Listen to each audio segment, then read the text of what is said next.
Όπως αναφέρουν ελληνικά και διεθνή μέσα ενημέρωσης, η ισοτιμία της τουρκικής λίρας έναντι του δολαρίου έκλεισε χθες σε νέο ιστορικό χαμηλό, πάνω από το ψυχολογικό όριο των 7,5 και έτσι η κατρακύλα της τουρκικής λίρας και γενικώς της τουρκικής οικονομίας δείχνει να μην έχει σταματημό. Συγκεκριμένα, η ισοτιμία του 1 δολαρίου έκλεισε στις 7,54 τουρκικές λίρες. Όλα αυτά εν μέσω συνεχών υποβαθμίσεων της τουρκικής οικονομίας από διεθνούς οίκους αξιολόγησης όπως η Moody's. Μάλιστα, όπως αναφέρει δημοσίευμα της ειδησιογραφικής ιστοσελίδας liberal.gr, το αμερικανικό περιοδικό Foreign Policy σε χθεσινό του άρθρο χαρακτήρισε τον Τούρκο πρόεδρο πελάτη της Κίνας, καθώς όπως γράφει, οι φίλοι του στη Δύση λιγοστεύουν, ενώ επενδυτές και επιχειρήσεις που άλλοτε έλκονταν από την τρομακτική ανάπτυξη της τουρκικής οικονομίας, τώρα την εγκαταλείπουν. Έτσι, επενδυτές από τη Δύση δεν θέλουν πια να έχουν παρτίδες με την Τουρκία, τα συναλλαγματικά αποθέματα συρρυκνώνονται, το εμπορικό έλλειμμα μεγαλώνει και η μόνη ελπίδα του Ερντογάν είναι η Κίνα. Όπως αναφέρει το δημοσίευμα, οι σχέσεις Τουρκίας-Κίνας έχουν βελτιωθεί τα τελευταία χρόνια. Ειδικότερα, αναφέρει τα εξής.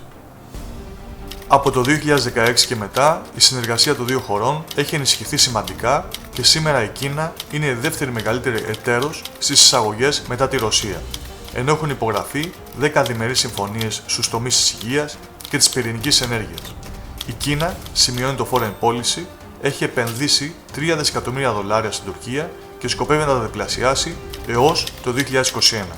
Το αμερικανικό μέσο υπενθυμίζει μάλιστα ότι το 2018, όταν η Τουρκία βίωνε επίσης συναλλαγματική κρίση, ο κρατικός κινέζικος τραπεζικός κολοσσός ICBC ήταν αυτός που έδωσε δάνεια $3,6 δισεκατομμυρίων στην τουρκική κυβέρνηση για διάφορα projects.